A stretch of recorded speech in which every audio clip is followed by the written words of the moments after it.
Hi, everybody. Hello. Today is February 17th, 2025. So it was kind of funny this week. Not funny, but this week I was like saving posts and I was like, oh, I don't feel like I'm having to save as many updates. And then, of course, the bad weather hit. And I think all of us were kind of holding our breath and anxious. And the wind and the rain came. And we kind of I feel like all of us kind of knew somewhere was gonna get flooded, and so seeing our neighbors to the north of us and northwest of us going through a lot of the similar feelings and frustrations at the beginning is hard. I think it's hard for everybody to watch, and it's also just hard for it's just hard for them, of course. Like, it's so hard to see. So I don't know. I don't know even what to say about it aside from, like, I know we're all tired and I know that it feels chaotic right now. And so when I was gathering my updates, because obviously after, what was that, Saturday, once we started to see the communities that were affected, lots of people in our area have already like mobilized to bring supplies up to them. I know for me personally, I think we can all remember those early days, people asking what was needed and nobody really knowing what was needed yet and kind of just needing a second to like settle. I know for myself, and I'm just going to try to give the information or the supplies to people who are already plugged in and have local point of contacts. That being said, I have a couple listed here in case you're somebody who's trying to go up there. So all that to say, I don't know how to like start this aside from saying that like all of us are feeling for you in Virginia, Kentucky, West Virginia area, and are here to help because there's still a lot of resources and supplies that we can share, I think. So I am going to share the resources that I know specifically in Grundy area because that seems to be the closest and the people that we could probably help the most. And then I'm going to share what donations I've seen needed in that area, what volunteer opportunities, and some point of contacts in that area. This first portion is going to be for the Grundy area. And I promised I have other resources for people in our area that I will also share, but I'm going to share that on the second half of the stream because I think it's most important that we kind of get some information out about what's going on because, as you know, the whole reason that I started doing this is trying to get us all on the same page. And if there's anybody in that area that wants to also help me with this and get on and share for your area, please feel welcome to, because I don't know that area like I know this area, and the whole point is to help locals coordinate a little bit better. So I'm going to share what I've found just from the resources that I've seen, specifically Grundy area, and then I'll kind of switch gears and do in Carter County and other areas. So, hey, Ashley, thanks for being here. Please chime in because I know you are a wealth of knowledge. So please, if you have anything, please drop that. So first of all, resources for those in the area, in Grundy area. There's shelters. The ones I've seen listed are Harmon Gym, Big Rock Community Center and Gym, the Grundy High School, and then Twin Valley Elementary. Those seem to be the resources for shelters. Melissa Webb also is a good point of contact. She's receiving donations up there. She owns a hotel in Grundy. They are looking for people to come and serve meals. So if you're looking to serve hot meals, Melissa Webb would be who I would contact. She has a hotel or a motel, and she's gathering supplies there and trying to feed people and house people. And like we all know, that's going to get chaotic real quick. And I think that would be a really good place to lend some hands, volunteering and feeding. Y'all Squad was another one that was coordinating supplies that I felt was like a good place. So those are the three. I would say if you're in our area hoping to help, Melissa Webb would be who I would reach out to. That being said, I'm sure her Facebook is chaotic right now. Donations needed. There's multiple places needing donations, obviously, or calling for donations. Again, it's going to be one of those things that as it settles, it'll be a little bit more clear. Aliceanna Smith. Aliceanna Smith, she is asking for disposable bowls and spoons because she's going to go to Grundy and feed. That's her hometown. She's going to go up there. She's trying to get there mid-morning on Wednesday to feed people in that area. So she's another great point of contact for anybody who's looking to serve that way. April Hardin has a list it looks like they're going to Whitesburg, Kentucky.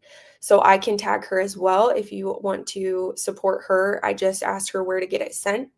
If she doesn't have an answer, I'm willing to get it at my house and give it to April. She lives right down the street. So she's another one that has a great list. Meredith Ferguson also is a good point of contact, and Taylor Dover is somebody who's working with her that has a good list of things that are needed. Deirdre, she's been in our area helping a ton, and she's already has a load going up that way. She has an Amazon list that I'm gonna link here for y'all. Like if you want to purchase off that Amazon list, that's a great resource. Heartland Fellowship is accepting supplies here in Elizabethton. So if you're local and you're feeling feelings like we all are about helping, that would be a great place, Heartland Fellowship, to bring supplies to. The address is 211 Heartland Way, Elizabethton. Shawna Odom is a good point of contact. She has a list already of like things that are needed, propane, kerosene, heaters, that kind of thing is on there. So donations, if you are somebody who still has donations that maybe you want to donate, Shawna Odom at Heartland Fellowship would be a great place to take some of those supplies. Okay, and then now shifting gears to more like point of contacts up there that I've seen and help needed. Aliceanna Smith, the one I mentioned earlier, needing disposables like bowls and spoons. That's a great resource for you to get in touch with if you're hoping to help feed.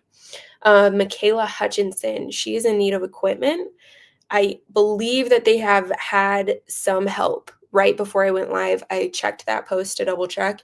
Looks like they have had some help with equipment, but may still be a good point of contact if you have some help, because they're worried about landslides in a mountain in the area that she's in. Jessica Grizzle, she's trying to get her parents out. They're safe, but they're without power, worried about the snow coming in. She said a helicopter won't work because it's so close to the mountains. It's like a true valley home. And she is just trying to get a bridge placed. And this isn't Grundy.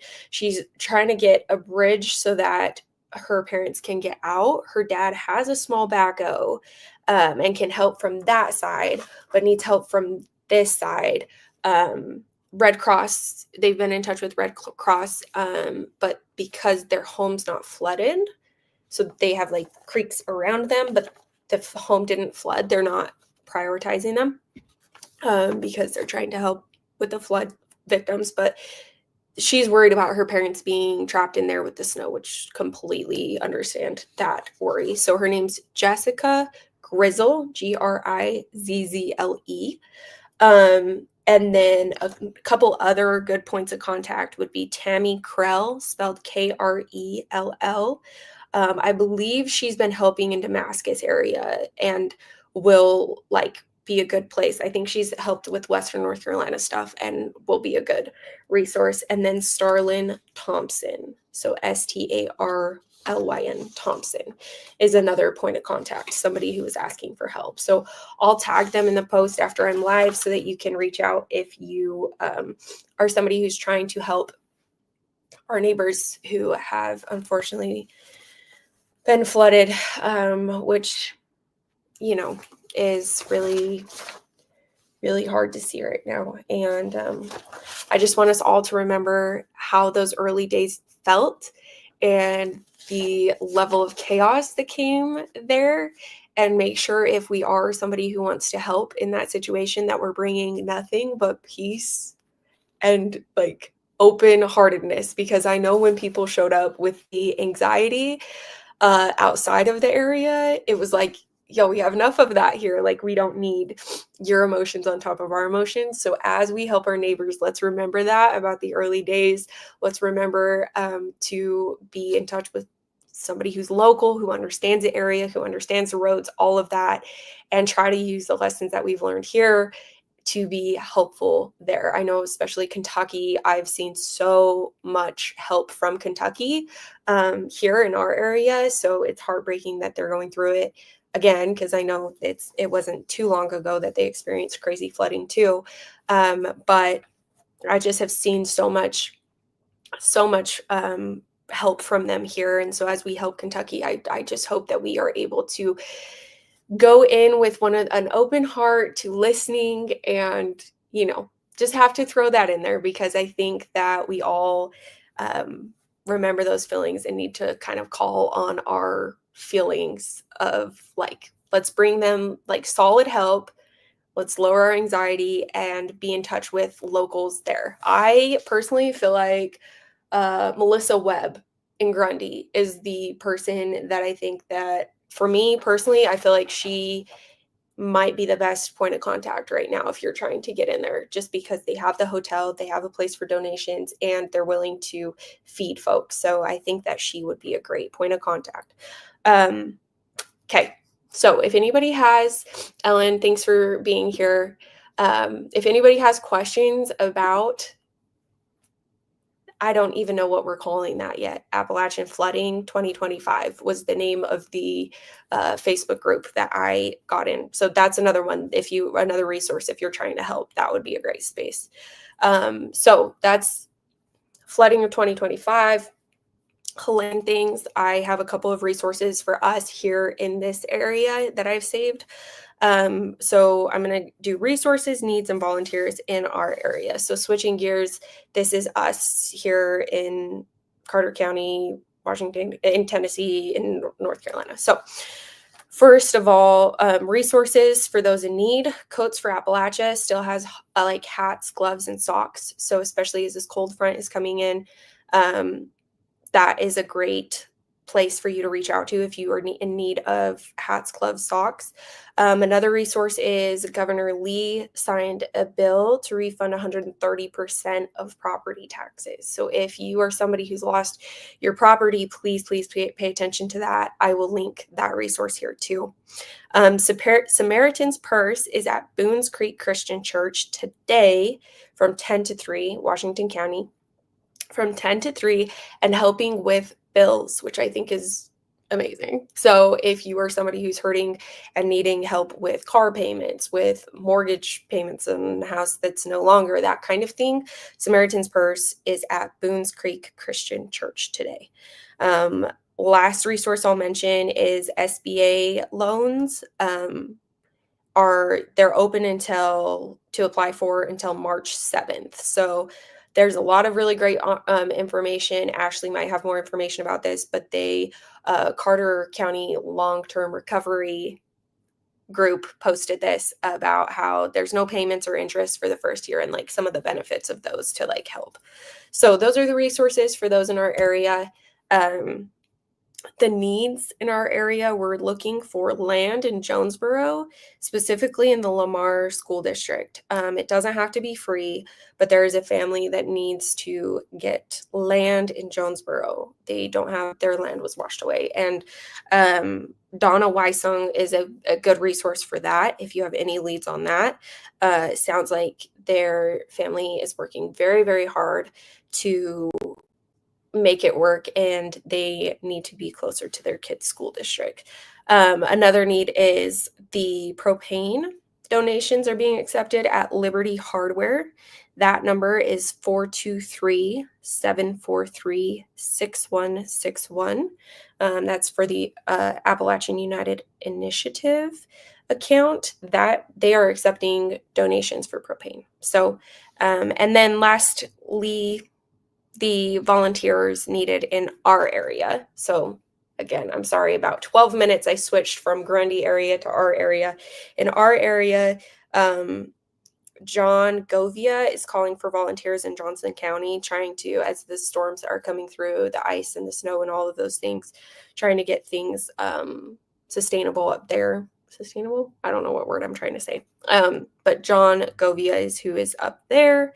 And then the last opportunity to volunteer in our area is the Nolichucky Restoration Project is happening on, there was one that happened on the 15th, and now there's one that's happening on 2/22, February 22nd, from 11 to 3 to, they're saying meet at Emberville Church of Christ, and that's to help with cleanup along the Nolichucky on February 22nd.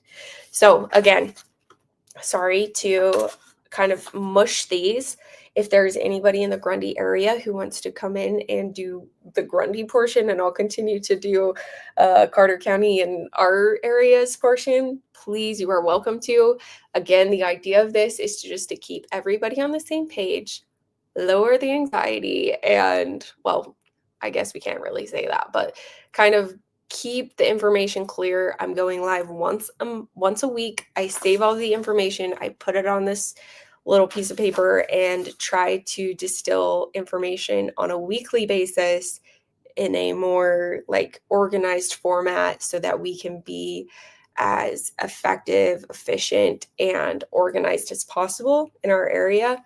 Not gonna lie to y'all, I was feeling pretty good about last week, thinking like, okay, maybe we've kind of settled into a good routine and everybody's got good information, good resources to get help, that kind of thing.